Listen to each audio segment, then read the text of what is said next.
আল কোরআনের সৈনিক আমি, নেই তো কোনো ভয়, এক আল্লাহর গোলাম আমি, এই তো পরিচয় আমার, এই তো পরিচয়। এই পৃথিবীর সবই নকল, এই পৃথিবীর সবই নকল, আসল কিছুই নয়, এক আল্লাহর গোলাম আমি, এই তো পরিচয় আমার, এই তো পরিচয়। ঠিক কিনা?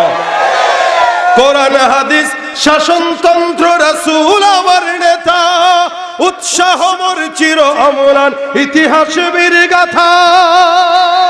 আরে কোরআন হাদিস শাসনতন্ত্র রাসূল আমার নেতা, উৎসাহ মোর চির অম্লান ইতিহাস বীর গাথা। এক আল্লাহ ছাড়া আমার দিলে, এক আল্লাহ ছাড়া আমার দিলে নেই তো কারো ভয়, এক আল্লাহর গোলাম আমি, এই তো পরিচয় আমার, এই তো পরিচয়। আল কোরআনের সৈনিক আমি, নেই তো কোনো ভয়, এক আল্লাহর গোলাম আমি, এই তো পরিচয় আমার, এই তো পরিচয়। আমরা কার গোলাম? আরো জোরে বলেন, কার গোলাম? আমি যতক্ষণ আছি জওয়ান থাকবেন ইনশাআল্লাহ, জবান বন্ধ করবেন। শীতরে বলবেন তুই শ্বশুর বাড়িতে যা, ঠিক আছে? শীতরে বলবেন কই যা। ইনশাআল্লাহ বক্তা জওয়ান, আপনারা বুড়া থাকতে পারবেন না, জওয়ান হওয়া লাগবে। হ্যাঁ জোরে বলেন, ঠিক কিনা? আওয়াজ দিবেন যেন সিংহের মতো মনে হয়, কি বিড়ালের মতো। ঠিক, জোরে বলেন ঠিক। আল্লাহু আকবার। এটা হইল আওয়াজ। আমরা বিশ্ব নবীর উম্মত। কার উম্মত? বিশ্ব নবীর উম্মত। আমাদের ভাবসাবি আলাদা, আমাদের পাওয়ারই আলাদা, ঠিক কিনা বলেন? আলহামদুলিল্লাহ। আপনারা জিনেদার মাটিতে আছেন, আমি জিনেদার গর্ব মরহুম আইনুদ্দিন আল আজহার রহমতুল্লাহের শাগরেদ। কথা বলে না? এই সুতরাং এই জমিনে এখন আইনুদ্দিন না থাকলেও সাইদ আহমদ আছে, এখনো নাইমুল হক আছে। আপনাদের জিনেদার গর্ব না? আলহামদুলিল্লাহ। আমি এই কারণে আপনারা আজকে আপনাদের সন্তান আমি ফ্রি নিয়ে আসছি আপনাদের সাথে। আলহামদুলিল্লাহ। আল্লাহ পাক তাকেও খেদমত করার তৌফিক দান করুক। আর এই মাদ্রাসার মাহফিল আল্লাহ পাক মাদ্রাসার সমস্ত হাজত গাইবি খাজানা থেকে পূরণ করুক। মাদ্রাসার ওস্তাদ ছাত্র সবাইকে কবুল করুক। পিছনে যারা যুবকরা দাঁড়িয়ে আছেন, আপনারা কি বসতে পারবেন? যুবক ভাইরা একটু বসে যান, সবাই বসে যান।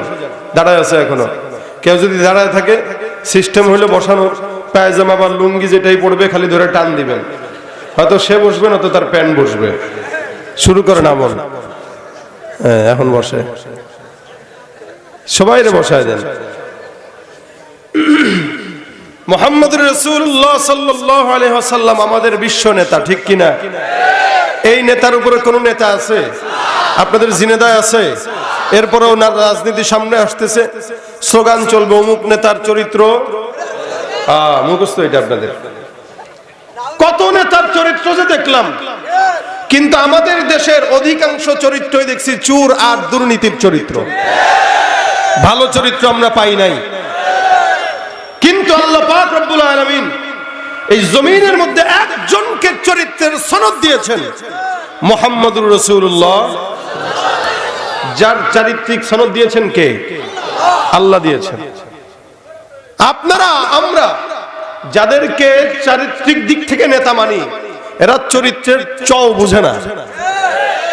এই কুষ্টিয়া থেকে ঝিনেদা পর্যন্ত একটা রোড কতবার হইছে আর ভাঙছে, যদি চরিত্র ঠিক থাকতো রডের পরিবর্তে নিচে বাঁশ দিত না। তাহলে চরিত্রের সনদ কার জন্য দিবেন? ধরেন উদাহরণত কেউ ভালো, সব যে খারাপ এরকম না। অনেক নেতা আছে ভালো, কিন্তু অধিকাংশই খারাপ। এখন যে লোকটা খারাপ, আপনি তার ব্যাপারে যদি স্লোগান দেন অমুক নেতার চরিত্র ফুলের মতো পবিত্র, এই লোকটা মনে করবে যে কিরে, এত চুরি করার পরেও, এত দুর্নীতি করার পরেও চরিত্র যদি ফুলের মতো হয়, ভালো হওয়া দরকার কি? চোর থাকাই তো ভালো। এই জন্য দুনিয়ার কোন মানুষের স্লোগান দেওয়া দরকার নাই।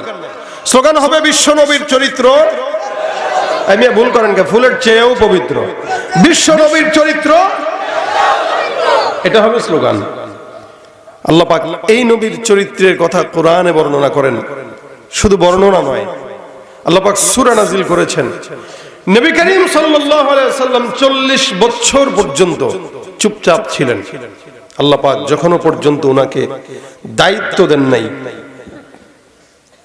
চুপ থাকার পরে 40 বছর পর দায়িত্ব দিলেন, কথা বলা শুরু হইল। ঘরে ঘরে ঘরে ঘরে যে আল্লাহর হাবিব বলেছেন, ইয়া আইয়ুহান নাস কুলু লা ইলাহা ইল্লাল্লাহ তুফলিহু, এ মানুষেরা তোমরা ঈমানের জন্য দাওয়াত গ্রহণ করো, যে পড়বে লা ইলাহা ইল্লাল্লাহ সে সফল হয়ে যাবে। সুবহানাল্লাহ। এজন্য নবী অন্য হাদিসে বলেন, মান ক্বালা লা ইলাহা ইল্লাল্লাহু ঈমানান ওয়া ইহতিসাবান ফাদাখালাল জান্নাহ। জমিনের মধ্যে কোন ঈমানদার মুমিন যদি পড়ে লা ইলাহা ইল্লাল্লাহ, আল্লাহর নবী বলেন ওই ব্যক্তিটা বিনা হিসাবে আল্লাহর জান্নাতে প্রবেশ করবে। ঈমান আর ইহতিসাবের সঙ্গে যদি কেউ পড়ে, এই দাওয়াত দেওয়ার জন্য যখন পয়গম্বর ঘরে ঘরে যায়, জায়গায় জায়গায় যায়, পাড়ায় পাড়ায় যায়, সাফা পাহাড়ের চূড়ায় উঠে আমার পয়গম্বর ডাক দেয়া বলেন, হে লোক সকল, ঈমান আনো, কালেমা পাঠ করো। সর্বপ্রথম যেই লোকটা বিরোধিতা করেছিল সেইটা আর কেউ নয়, নবীর আপন চাচা আবু লাহাব। মনে রাখবেন, যত মানুষ আপনার বিরোধিতা করবে, কাছের লোকটা বিরোধিতা করবে, দূরের লোকটা বিরোধিতা করে না। আপনার আপন মা, আপনার আপন ভাই, আপনার আপন চাচতো ভাই, আপনার চাচা, আপনার মামা, ঘরের লোক আপনার ক্ষতি করবে, বাহিরের লোক ক্ষতি করে না। আল্লাহর নবীকে ঘরের লোক ক্ষতি করে বলছে, এই তাব্বাল্লাকা ইয়া মুহাম্মদ আলিহাযা দাআউতানা, এই কারণে তুমি আমাদেরকে এখানে ডাকছো, তোমার ধ্বংস হোক। নবীকে তার চাচা আগে ভেটো দিচ্ছেন, বাইরের মানুষদের নাই।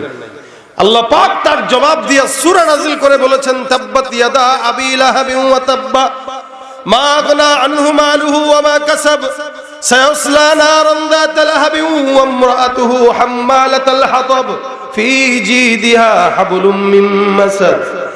আল্লাহ পাক রব্বুল আলামিন সূরা নাজিল করে দিলেন, নবী আমার দাওয়াত দেওয়ার জন্য ঘরে ঘরে যায়। আবু জাহেল বলে, মুহাম্মদের মাথা নষ্ট হয়ে গেছে, পাগল হয়ে গেছে।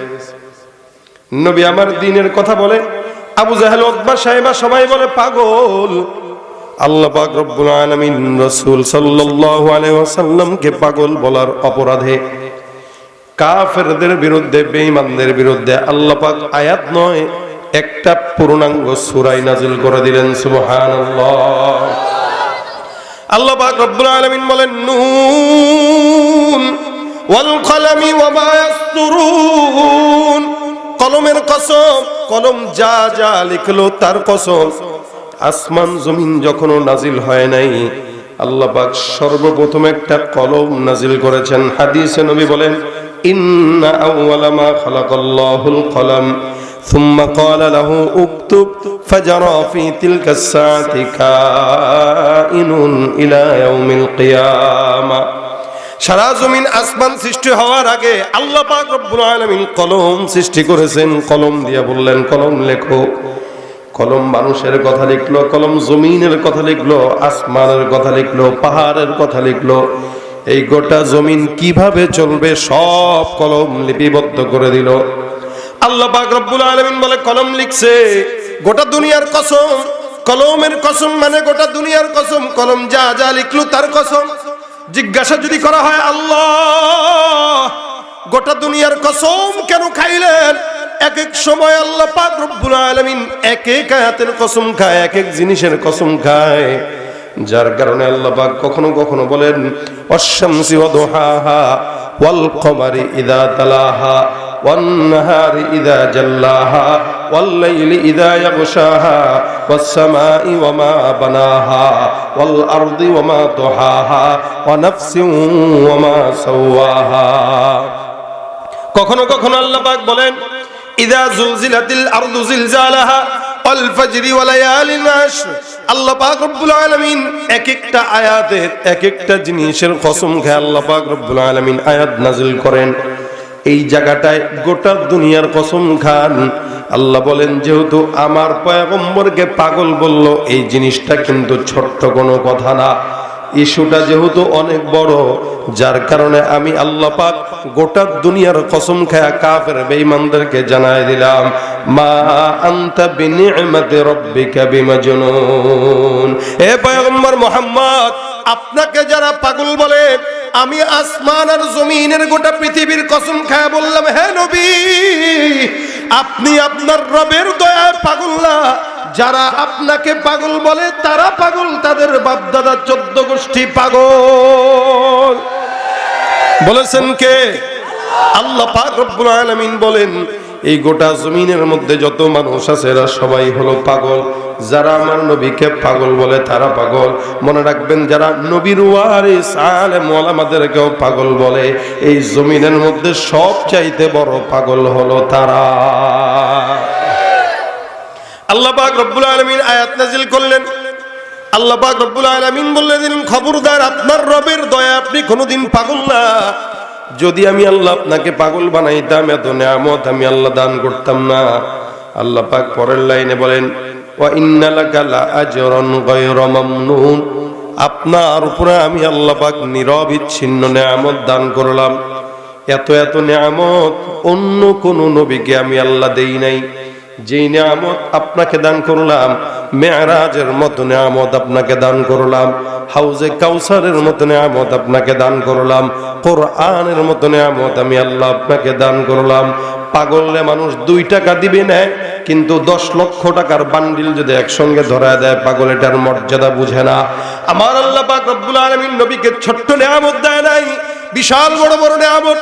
যে রাসূল সাল্লাল্লাহু আলাইহি সাল্লাম বলে, কত নিয়ামত আল্লাহ পাক রব্বুল আলামিন আমাকে দান করলেন। এই জমিনের মধ্যে আদম পয়গম্বর যখন নবী, আমি আল্লাহ পাক রব্বুল আলামিনের দয়ায় আদমের আগ থেকেও আমি পয়গম্বর মুহাম্মদ নবী। আদম যখন নবী হয় নাই, তখন থেকে আমি নবী। আল্লাহ পাক আমাকে নবী বানাইছেন, নির্বাচন করেছেন সবার আগে, কিন্তু পাঠাইছেন সবার। আচ্ছা দেখেন তো, এই যে পোস্টারের ভিতরে সবার উপরে নামটা আমারটাই লিখছেন আপনারা, কিন্তু বসাইছেন সবার পরে। উচিত ছিল আমার আসরের পরে বসানো, সিরিয়াল তো আমার আগে। কি বলেন, ঠিক না? ডাক্তারের সিরিয়াল ধরবেন 1 নম্বরের সিরিয়াল। আপনি যদি কয় মানুষ ভাই আপনি 10 নম্বরে দেখেন, মানবেন নি এটা? তা আপনি আমার নাম দিচ্ছেন আগে, আমারা বসাবেন আসরের পরেই না। আমরা দিলেন কেন এই রাত 10:15টার দিকে? ভাই কথা হইল গিয়া, এই নিজামটা আমরা দুনিয়ার কোন মানুষের থেকে শিখি নাই, আমার আল্লাহ পাকের থেকে শিখছি। আল্লাহ পাক বলেন, রাসূল আপনাকে আমি আল্লাহ পাক নির্বাচন করেছি সবার আগে, লেকিন জমিনে বসাইছি সবার পরে। কারণ সব নবীরা বিশেষ বক্তা, আপনি হলেন প্রধান বক্তা। সুবহানাল্লাহ, সুবহান করে বলেন। আল্লাহ পাক রব্বুল আলামিন নবীকে পাঠাইছেন সবার আগে, বসাইছেন সবার পরে, নামটাও সবার আগে আগে জান্নাতের দেয়ালে। জান্নাতের প্রত্যেকটা দেয়ালে দেয়ালে, দরজায় দরজায় আখির জামানার পয়গম্বরের নাম লেখা, কিন্তু আসছেন সবার পরে। কেন? বলে প্রধান বক্তা। তাই বলে কি মাহফিলে আসরের পরে বক্তা বসে কি বসে না? আসরের পরেও বক্তা বসে। মানুষ কম, কয়জন হয়? 2 জন 4 জন, কখনো কখনো মাইকম্যান একা, বক্তা নিজে একা। মূলত এখানে বক্তার দোষ না, দোষ হলো জনগণের। কারণ জনগণ আল্লাহর কোরআনের দিন এখনো মহব্বত ঢুকাইতে পারে না, এই বিদায় প্রধান বক্তায় আসে, আসরের পরের বক্তার ওয়াজ শুনে না, ঠিক কিনা? কিন্তু আসরের পরের বক্তা যে কোরআন থেকে বর্ণনা করে, আমিও তো সেটা থেকেই বলি, নাকি পার্থক্য আছে? কিন্তু কথা হইলো, মাহফিলে আসরের পরেও বক্তা থাকবে, মাগরিবের পরে। মাগরিবের পরে যে বসে তারটা আরেকটু লোক বাড়ে, এশারের পরে যে বসে তারটা আরেকটু লোক বাড়ে। প্রধান বক্তা যখন বসে, যা আসার চলে আসে, ভরপুর থাকে। ঠিক সমস্ত নবীরা আসছে, যার যার যেরকম দরকার আল্লাহ পাক যেরকম দিবেন। কোন কোন নবীর ওয়াজে 10 জন, কোন কোন নবীর ওয়াজে 100 জন, কোন কোন নবীর ওয়াজে 1000 জন, কোন কোন নবীর ওয়াজে 70,000 জন, আবার কোন কোন নবীর ওয়াজে 70 জন। কারোটায় বেশি, কারোটায় কম, কিন্তু প্রধান বক্তার ওয়াজে লোক সংখ্যা সবগুলার চাইতে। আল্লাহর নবী বলেন, কিয়ামতের ময়দানে 120টা কাতার হবে। কয়টা? 120টা।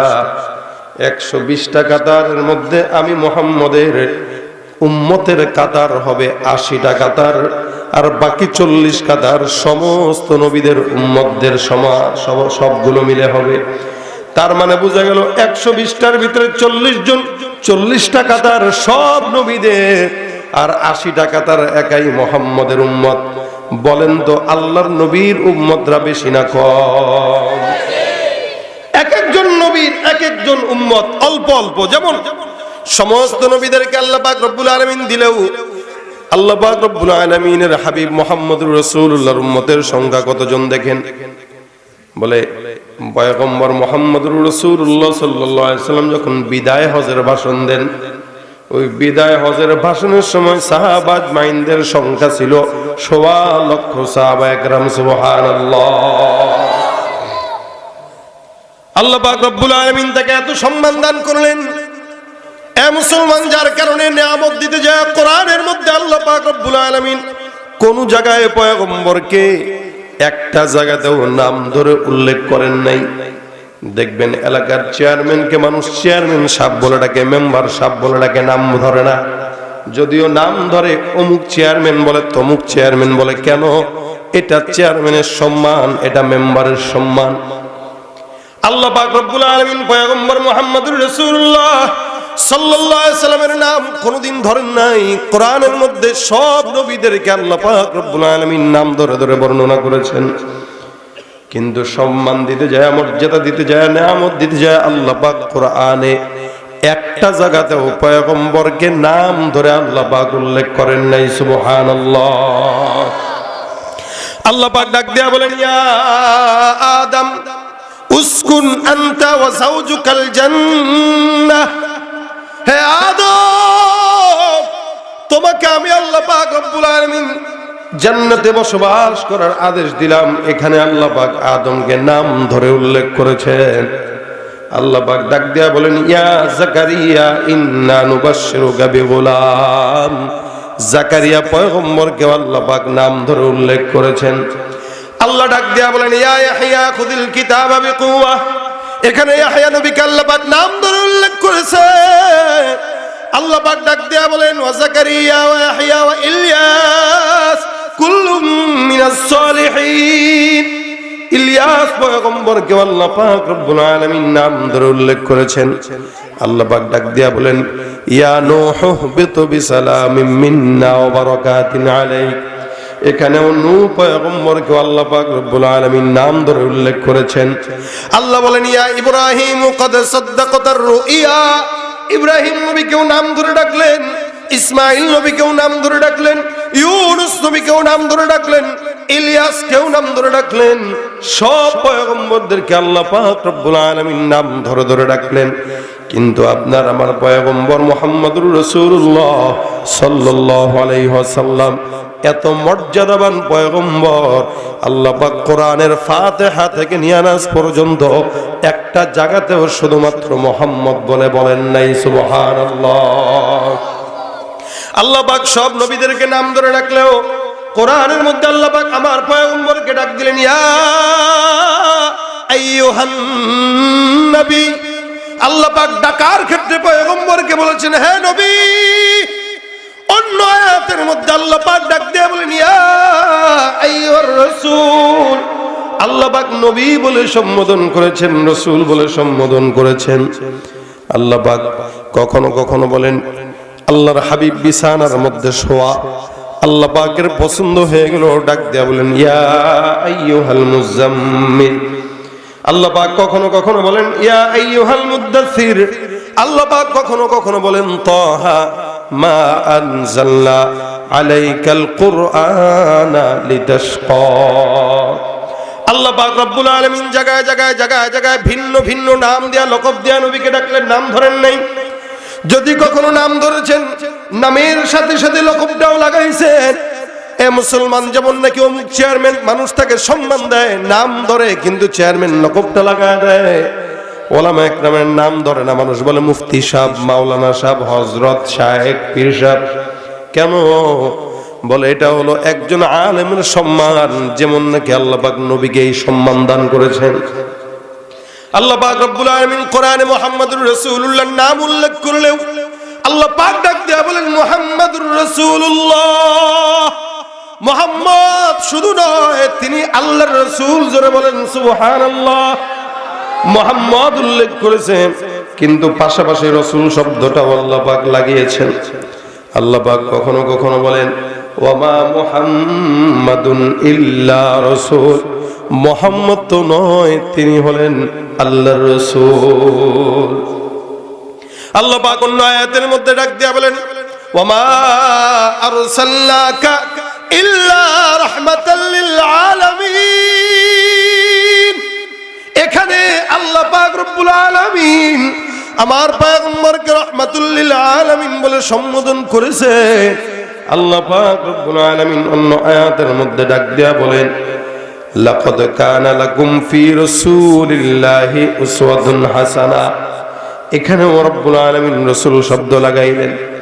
আল্লাহ পাক আরেক জায়গায় বলেন লাকাদ জাআকুম রাসূলুম মিন আনফুসিকুম আজিজুন আলাইহি মা আনিতুম হারিস আলাইকুম বিল মুমিনিনা রাউফুর রহিম। এখানেও আল্লাহ পাক রাসূল শব্দ উল্লেখ করেছেন। বলেন তো সম্মান বেশি দিয়েছেন নাকি কম দিয়েছেন? আল্লাহ পাক অন্য আয়াতের মধ্যে বলেন মা কানা মুহাম্মাদুন আবা আহাদিম মির রিজালিকুম ওয়ালাকির রাসূলুল্লাহ ওয়া খাতামান নাবিয়্যিন। মুহাম্মাদের দুইটা পরিচয়। এক নাম্বার, তিনি হলেন আল্লাহর রাসূল। দুই নাম্বার পরিচয় হলো ইনি হলেন আখেরি নবী। এই নবীর পরে আর কোন নবী নাই। কথাটা কার? বাংলার জমিনে অসংখ্য বেঈমানের বাচ্চারা আছে যারা আমার নবীকে শেষ নবী মানে না। ওরা মির্জা গোলাম আহমদ কাদিয়ানীর বাচ্চাদের দোসর আছে না? এ মুসলমান, আমার পয়গম্বর বলে আনা খাতামুন নবিয়্যিন লা নবিয়্যা বাদি। আমার পরে কোন নবী নাই, আমার পরে নবী আসার সম্ভাবনাও নাই। যদি আসে আমার পরের নবীটাই হবে আমার সাহাবী ওমর। আজকে যারা আমার নবীর আখেরি নবী মানে না, খতমে নবুয়ত মানে না, এই বাংলার জমিনে ইহুদিরা থাকতে পারে, নাসারারা থাকতে পারে, খ্রিস্টানরা থাকতে পারে, কাদিয়ানীরাও থাকবে, কোনো আপত্তি নাই। তবে থাকবে কি পরিচয়ে? কোন যেই বান্দারা আমার নবীকে আখেরি নবী মানে না, এই বেঈমানের বাচ্চারা জমিনে থাকবে মুসলমান পরিচয় নয়, কাফের পরিচয়। ঠিক কিনা? কি হবে শেষ নবীজির উম্মত বলে দাবি করে যদি ওই নবীর চেয়ার কাদিয়ানীরা দখল করে? কি হবে শেষ নবীজির উম্মত বলে দাবি করে যদি ওই নবীর চেয়ার কাদিয়ানীরা দখল করে? নবীজির জন্য যদি রক্তের বহে নদী, নবীজির জন্য যদি রক্তের বহে নদী, তবুও হটবো না এই দাবি থেকে। কি হবে বেঁচে থেকে অযথা বিদ্যা শিখে যদি না গড়ত মানুষ? লা তাজআলু দুআ আর-রাসূল বাইনাকুম কাদুআ ইবাদিকুম বা'দা। এই তোমরা যারা উম্মতরা আছো, নবীকে কখনো আরেকজনকে যেভাবে ডাকো সেভাবে ডাকবা না। কিভাবে ডাকবা? বলি ইয়া রাসূলুল্লাহ, ইয়া নবী আল্লাহ, হে হুজুর, এই নামে ডাকবা। মুহাম্মদ বলে ডাকা যাবে, এটা আল্লাহর নবীর সম্মান। যদিও মুহাম্মদের নাম আবু জাহেল উতবা সাহেবা দূর করে দিতে চেষ্টা করেছে, কিন্তু পেরেছে? গোটা বিশ্বে তাকিয়ে দেখেন, এখানে কি কেউ আছেন যার বাপদাদার কারো নাম ছিল আবু জাহেল? ছিল কারো? থাকলে একটু হাতটা উঠান যে আমার দাদার নাম আবু জাহেল ছিল, বাবার নাম আবু লাহাব ছিল। জুতার বাড়ি এনেই বলবে আবু জাহেলের বংশধর। কারো নাম ছিল না আবু জাহেল। কিন্তু সারা বিশ্বে তাকিয়ে দেখেন, মুহাম্মদ নাম প্রত্যেকটা মুসলমানের আছে না নাই? শুধু তাই নয়, আবু জাহেল যে মুহাম্মদকে বিতাড়িত করতে চেয়েছিল, ওর বাসাটাও আল্লাহ পাক মুসলমানের পায়খানা বানায় দিছে। এখন হাজী সাহেবরা সেখানে যায় আর বাথরুমের জন্য জায়গা খুঁজে। আমি গতবার হারাম থেকে বেরোচ্ছি, এক মুরব্বী যাইতেছে, কয় কাকা আবু জাহেলের বাসা কোন জায়গায় ছিল? এখানে। আমি বললাম কাকা কি করবেন, পায়খানা ধরছেন? খুব ইচ্ছা, আটকায় রাখছি, এর বাসাটা একটু পাইলে একটু সারবো, অনেক ইচ্ছা। আমি কাকা এই যে দেখবেন ওগুলো যত বাথরুম আছে সব মনে করেন এগুলোর বাসা, ইখলাসের সাথে করেন। আল্লাহ পাক আপনাদেরকে আবু জাহেলের বাসায় বাথরুম করার তৌফিক দান করুন। মানে হারামের মসজিদের নিচে যে বাথরুম গুলো আছে ওগুলো হলো আবু জাহেলের বাসা ছিল। আল্লাহ পাক তার ঘরটাকে, তার কবর তো বদরের ওখানে, ওখানে ছোট্ট দুইটার হাতে মরছে আর কি। যত বড় শয়তান এর মৃত্যু তত লাঞ্ছিত। মরছে যখন, এখন এরকমও আমি এরকমও দেখছি, ওই কবরের উপরে যায় এমনি এমনি থু দেয় আর এমনি পারে মার তারা, মানে কবরের সামনে যায় এরকম করতেছে। রাগ কতটা মানুষের, যে মারতেছে ওর দাড়ি নাই, যে থু মারতেছে নামাজ সারাদিন পরে কিনা ঠিক নাই, কিন্তু এই জায়গাটা এসে সে একমত যে আমার নবীরও কষ্ট দিছে, ও আমার চির দুশ্মন, ঠিক কিনা জোরে বলেন। এদেশে এই স্কুলের ছাত্রগুলো, কলেজ ভার্সিটির ছাত্রগুলো যারা দ্বীনের ছেটে ফোটাও তেমন পায় নাই, এরাও তাদের অন্তর থেকে মুহাম্মদুর রাসূলুল্লাহকে ভালোবাসে। এটা আল্লাহ পাক ফিতরাতি ভাবে রক্তে ঢুকায় দিয়েছে। আর যদি কারো ভিতরে এটা না থাকে ও তো বেঈমান। আল্লাহ পাক রব্বুল আলামিন এতটা প্রেম মহব্বত দিয়ে আমার নবীকে সৃষ্টি করেছেন, যার কারণে গোটা সৃষ্টির ভিতরে রাসূলের মহব্বত আল্লাহ পাক ঢুকায় দিয়েছেন। সুবহানাল্লাহ। এজন্য আল্লাহ বলেন ওয়া ইন্না লাকা লাআজরুন গায়রা মামনুন। আল্লাহ পাক রব্বুল আলামিন বলেন নিরবিচ্ছিন্ন নিয়ামত আমি আল্লাহ পাক আপনাকে দান করে দিলাম। এ পয়গম্বর মুহাম্মদুর রাসূলুল্লাহ, গোটা জমিনের মধ্যে তোমাকে যত সম্মান দান করলাম অন্য কোন নবীকে দেই নাই। আজকে সেই নবীর উম্মত হওয়ার পরেও অনেক মানুষদেরকে দেখা যায় জবানের মধ্যে দাঁড়িয়ে উঠায় না, ঠিক কিনা? নবীর উম্মত দাবি করে, নামাজ নাই, রোজা নাই, পর্দাও নাই। এলাকার মধ্যে মহিলারা পর্দা তো করেই না, পুরুষরাও পর্দা করে না। নামাজের কথা বললেন, যুবক ভাইরা এক প্রকার আছে যারা অজুহাত দিয়া বলবে হুজুর প্যান্টের মধ্যে সমস্যা আছে না নাই, নামাজ পড়তে যাবে না। নামাজের অজুহাত দিলেই, কথা বললেই, ভাই আজকে একটু প্যান্টের সমস্যা আছে, আজকে লুঙ্গিতে সমস্যা আছে, আজকে কাপড়ের সমস্যা আছে, কালকে পড়বে না। তা এই যে কাপড়ের সমস্যা থাকে কেন? তার মানে কাপড়ের মধ্যে শিশু করে, কি করে, ঠিক না? নাহলে কাপড়ের সমস্যা থাকবে কেন? একটা বাচ্চা মানুষ তার প্যাম্পাস লাগে। এখন যাদের বয়স 30 হওয়ার পরেও ওর প্যান্টটা পাক থাকে, ফার্মেসিতে যায় ওর সাইজ অনুযায়ী প্যাম্পাস কিনে দিবেন যেন প্যান্ট না পাক করতে না পারে, ঠিক কিনা? কোন যার নামাজ নাই তার ঈমান নাই, যার নামাজ নাই তার কি নাই? উম্মত দাবি করে নামাজ পড়ে না, উম্মত দাবি করে দাড়ি রাখে না, উম্মত দাবি করে সুন্নত আদায় করে না। জওয়ানদের দিকে তাকাবেন, চুলের ডিজাইন রাখছে ইহুদি নাসারার মতো, আছে না নাই? এমন ভাবে চুল রেখে চতুর্দিকে টাক্কু, উপরে চোখা, আছে না নাই? কথা কয় না। আপনাকে জিনে দেয় নাই, জিনে দেয় নাই, জিনে দেয় কি বলে, কল্যাণের আবহাওয়া পায় নাই, ডিজিটালের হাওয়া পান নাই আপনারা। এই জন্যই তো যুবকদের অবস্থা দেখবেন, এমন প্যান্ট পরে যে প্যান্টের মধ্যে জোড়াতালি আছে 14টা, ছিঁড়া আছে না নাই? হাঁটুতে ছিঁড়া, রানে ছিঁড়া, পাছায় ছিঁড়া।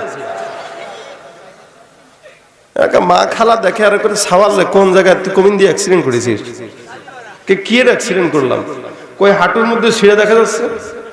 ওরে চাচি, সে বুঝে না রে। কি তুই বুঝবো না? ছিঁড়া তুই দেখলি তুই বুঝা যাচ্ছে তুই অ্যাক্সিডেন্ট করেছিস, ঠিক না?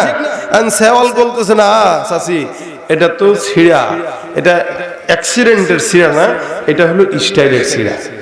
বসুন্ধরা সিটির থেকে অথবা কালীগঞ্জ মোড় থেকে 2000 টাকা দিয়ে কিনেছি। চাচি ওরে আল্লাহ, এই ছিঁড়া যদি স্টাইল হয়, এই টুটা ফাটা যদি স্টাইল হয়, আমার গরু ছাগলটা তোর চেয়ে বড় স্টাইলিশ আছে, কথা ঠিক কিনা? এটা নাকি আধুনিকতা? উলঙ্গপনা, বেহায়াপনা আজকে সমাজের যুবকদের কাছে আধুনিকতা হয়ে গেছে। ইহুদি নাসারার মতো চুল রাখে, অথচ সেও নিজেকে উম্মত দাবি করে। নামাজ পড়ে না এক ওয়াক্ত, চলতে ফিরতে উঠতে বসতে গাঁজা, সিগারেট, ইয়াবা, আছে না নাই? শরীরের ডিজাইন দেখলে, চেহারা দেখলে, পোশাক দেখলে নবীর উম্মত বোঝার কোনো উপায় নাই। যারা নামাজ পড়ে না, রোজা রাখে না, পর্দা করে না, ঈমান নাই, ঘুষ খায়, সুদ খায়, সুদ আছে নিয়ে এলাকায় আছে, সুদের কারবারি করে। কেমনে করে জানেন? চাচা গো ধর না 10,000 টাকা দেন। চাচা গো ওরে বাতিজা, তোরে আমি এত মহব্বত করি, তুই চাবি তো আগে চাবি একটু, একটু আগে সকালে একজনকে দিয়ে দিলাম। ভাতিজা কয়, আরে আমার কাকা তো কত ভালো, কিন্তু কাকা যতবার চাইলাম আপনার থেকে পাইলাম না। তুই যতবারই চাস ততবার পরে চাস, আগে তো চাবি, আগে চাইলে না দিতে পারি। পাশ থেকে আরেকটা দোস্ত কয়, তুই বেটা তোর কাকার মহব্বত বুঝবি না, কি ধরনের মহব্বত পরে বুঝবি নি। 2000 টাকা দিয়ে বাড়তি 20,000 টাকা দেখবি ঠিকই দিয়ে দিছে। বাতিজা আস্তে করে এসে টিপ যায়, কাকা 20,000 টাকা দেন, 2,000 টাকা বাড়া দিবানে। চাষাও কয়, আচ্ছা তুই তো ভেজালে ফেলাস, দেখি তোর চাষির কাছে আছে। এতক্ষণ কিন্তু দেয় নাই। যে ঘুষের টাকা সুদের টাকা 2,000 টাকার কথা বললো, এখন বলে দেখি চাচির কাছে আছে কিনা। তার মানে বোঝা গেল এটা নামাজি হতে পারে, কিন্তু এটা সুদখোর। ঠিক কিনা জোরে কর। সুদের কারবারি করে টাকা দিতে না পারলে টিনের চাল পর্যন্ত খুলে নিয়ে যায়। ঘুষ ছাড়া একটা ফাইল নারায় না। নবীর উম্মত দাবি করে সুদ খায়, ঘুষ খায়, নামাজ পড়ে না, পর্দা করে না, রোজা রাখে না। আল্লাহর কসম মুসলমান দাবি করতে পারে, লেকিন হতে পারে না। তুমি রমজান এলে রাখো না রোজা, দিনকে করো আঘাত, পয়সা করির নেই তো অভাব, দাও না তো যাকাত। তুমি রমজান এলে রাখো না রোজা, দিনকে করো আঘাত, পয়সা করির নেই তো অভাব, দাও না তো যাকাত। তুমি ইমানদারির বড়াই করো, নেই তোমার ইমান। তুমি ইমানদারির বড়াই করো, নেই তোমার ইমান। তুমি কেমন মুসলমান, তুমি কেমন মুসলমান। পারেন? শুনছেন এটা? আওয়াজ দিয়া, কেমন মুসলমান তুমি, কেমন মুসলমান। নামাজের সাথে নাই পরিচয়, মানো না কোরআন। নামাজের সাথে নাই পরিচয়, মানো না কোরআন। তুমি কেমন মুসলমান। তুমি নবীর উম্মত দাবি করো, সুন্নাহ মানো না। নবীর অপমানে তোমার হৃদয় কাঁদে না। তুমি নবীর উম্মত দাবি করো, সুন্নাহ মানো না। নবীর অপমানে তোমার হৃদয় কাঁদে না। তুমি বিজাতীয় সংস্কৃতিতে সপেছ পরাণ। তুমি বিজাতীয় সংস্কৃতিতে সপেছ পরাণ। তুমি কেমন মুসলমান, তুমি কেমন মুসলমান। সুদের টাকায় প্রাসাদে গড়, ঘুষ ছাড়ো না। দিন দুঃখী না খেয়ে মরে, খবর রাখো না। তুমি সুদের টাকায় প্রাসাদে গড়, ঘুষ ছাড়ো না। দিন দুঃখী না খেয়ে মরে, খবর রাখো না। তুমি ঘুষ খেয়ে অবিচার করো, সাজিয়া প্রধান। তুমি ঘুষ খেয়ে অবিচার করো, সাজিয়া প্রধান। তুমি কেমন মুসলমান, তুমি কেমন মুসলমান। তুমি কেমন মুসলমান, তুমি কেমন মুসলমান। ঠিক না বেটে?